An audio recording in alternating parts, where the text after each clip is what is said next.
Students, welcome back to history. Today, we're going to be looking at a very important lesson and concept in Canvas, and it is called Finding Reliable Information Online. And this is going to be one of our core concepts throughout class, something I want us really to be thinking about every day, whenever you go online, whenever you go on social media, whenever you peruse anything or attempt to find any type of information. I want you to be thinking about this type of stuff. Okay? So directions are to complete the steps below. You'll need to write or complete action where there is highlighted text. All assignments for the week will be due Monday at 9 a.m. with late assignments losing 5 points for each additional week late. So for the first step, I want us to take a look at this picture and how can we apply this infographic to our consumption of information. So this is called How to Spot Fake News, and I actually don't really like the term fake news too much. We're really trying to differentiate between good information and bad information. But that's just the title that comes with this particular infographic. But we're really looking for good information versus bad information. And this gives a lot of great tips. The first thing they say is to consider the source. Not all sources are created equal. If something is coming from a government website, it might be a lot different than if it's coming from a YouTube video that you find. Or that might be completely different information from the content of a YouTube video's comments below the video, right? All these are different sources of information depending where they come from, depending on the medium that they are coming from. Read beyond actual things. Don't take information at its face value. Go into it. Go on a deeper dive into what the information is actually trying to portray to you. Check the author. This is another thing where if you just look up a person's name, can it be found elsewhere reporting in a similar manner? Supporting sources. This is a huge one. This is called corroborating information. So if you find a piece of information online, say it says there have been 15 people arrested in Virginia Beach for whatever crime, can you find that elsewhere as well too, besides for one source? In other words, is it in multiple places? Check the date. Make sure that you're not looking at something from, for example, 2010. That gives you something that looks like a recent update on something else. I saw recently somebody retweeted the NBA season is shutting down. And at the time of making this video, the NBA season is going on. But the original tweet was from whenever the NBA season was shut down in March of 2020. But if you were just looking at the tweet and you didn't look at the date itself, you might misunderstand whenever they're talking about. Is it a joke? Sometimes a source is satire. If you think about something like Clickhole or The Onion, those are clear examples of satire where they're just making fun of something, not actually trying to give you real information. Check your own biases. That means that this is an interesting concept because a lot of times people are inclined to go and find information that confirms beliefs that they already have. Think about that. This is a very human thing to do, especially on the internet. People go out of their way to go and find information they want rather than the information that might be accurate. It's an attempt to get away from cognitive dissonance, right? We don't want to have to come face to face with things that we might disagree about. Okay?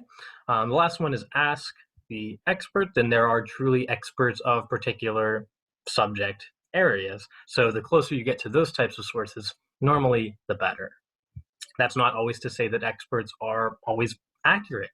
If they're talking about a subject they are outside of their area of expertise, they might not be the best source of information. So consider that relative to the information that the experts are talking about. Okay?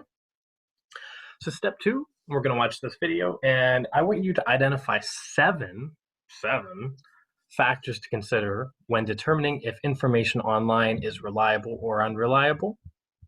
So we'll watch that, and we'll pick out 7 factors. Hi, I'm Help us John Green, and consider this is this Crash information. Course Navigating Digital Information. So here at Crash Course, we work hard to bring you entertaining and educational videos on everything from science to literature. But how do you know that we're, like, telling you the truth? And is our work invalidated by the fact we sometimes make mistakes? I would say often. The thing is, unless you're an expert in every subject we make videos about, you don't know, and that is precisely what makes it so easy to be misled, both online and off. None of us has the time or talent to become an expert in everything. I made this helpful Venn diagram of people who can debunk myths about climate change, myths about Victorian literature, and conspiracy theories about the Illuminati, and as you can see, there's nobody who can do all three. So we have to trust information from outside of ourselves. We have to find a way to accredit and trust experts, even though they will be wrong some of the time. So today we're going to think about how to do that, especially on.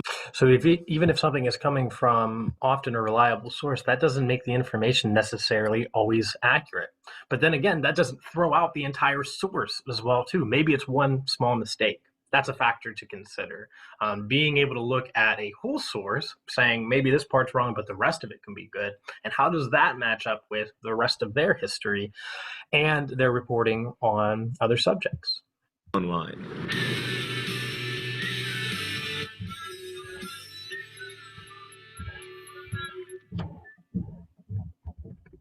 So whenever you open an app or a website, you see information and content that was made somewhere by someone. With lateral reading, or leaving a site to find out what others say about it, you can learn who that someone or group of someone's is. But when we try to learn more about a person or organization, what should we be looking for? Well, before putting your trust in a source, you need to explore 2 more things: the authority of the person or organization presenting the information, and their perspective. So those are 2 factors. So if you're answering the central question, those are 2 factors that you can look for: the authority of the person or organization presenting the information, and their perspective, right? 2 very important things. Events have many different perspectives. So depending on how a person sees that event will change maybe how they write about it or how they talk about it. Perspective. When I say authority, I mean one's recognized knowledge or expertise on a topic. Like famed primatologist Jane Goodall is an authority on chimpanzees. Dwayne "The Rock" Johnson is an authority when it comes to lifting heavy objects repetitively. And also, he is the greatest actor of his generation. Slight side note, I once met Dwayne "The Rock" Johnson, and I know he looks ripped in movies and stuff, but in real life, he is so ripped. What were we talking about? Right, authority. If you want to tell if a source is an authority on a topic, you need to leave the source, because nobody's going to be like, I am not. Another factor to consider, besides for the source itself, what are other sources saying about the information in that source? An authority on this topic, but here, listen to me blovate. Look, you're going to hear me say this a lot during the series. You need to leave sites to understand them. I know that sounds counterintuitive, but it is always a good idea to leave a source to understand if it is a good source. Vertically reading a website or an article only gives you the information that the source wants you to see. As we talked about in our last episode, it's really easy to make a website or social media account look authoritative. While using lateral reading techniques to investigate a source's authority, you want to consider several factors: the author or author's professional background, the process they use. These are several factors that you're going to want to answer here as well, too. The person's professional background. Do they actually have expertise in the area in which they are talking about? To produce that information. And the systems in place they use to check that information. And the systems that are in place to catch mistakes and correct them. An author's professional or educational background can indicate whether they are actually qualified to speak knowledgeably about a topic. Generally speaking, those who work professionally in a field or have done lots of work within it are better equipped than, random people off the street. That doesn't mean that experts are always right, of course, but they are more likely to be right than the random people off the street. So a scientist who has published studies on climate change in prominent journals is a much more reliable source on climate change than a blogger with no formal science training. My neighbor, who has been gardening for 40 years, knows more about growing plants than I do, as they like to remind me every time they see me toiling in ignorance in my new vegetable garden. And an agriculturalist who has spent years studying the growth of plants will know even more than my neighbor. I don't want to go on a rant here, but failure to believe in and trust expertise is a big problem on the internet. Also, probably off the internet, but I live here. Another good indicator of whether a source is reputable is the process that source used to produce or gather information. If you're reading an article on, my favorite celebrity becoming the first pop star to sing on the moon and there are no sources listed, yeah, no, that's just fan fiction I'm writing. And also, you can't read it yet. It's not done. Actually, you can read it, but it's really rough. So by now in the video, you should have several factors that you've identified when determining if information online is reliable or unreliable. Continue watching that video. This is just how I look at the videos and how I analyze the content to pull out specific ideas from them. And then finally, you're going to look at step 3, finding reliable information online in OneNote. Notify me via submission. So you're coming back here to notify me via submission in this Canvas assignment once you are done.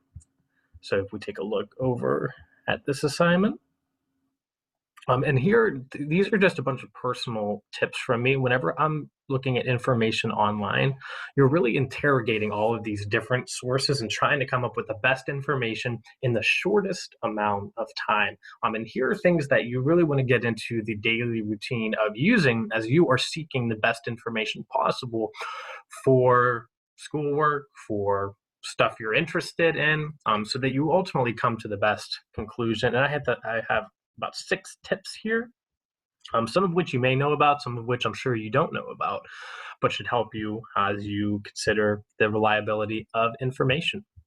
So what you're ultimately submitting is your response to step 2 after you've watched the rest of the video and identified these factors, in addition to your OneNote submission. And that'll be it for me. Thanks for watching. Have a wonderful day.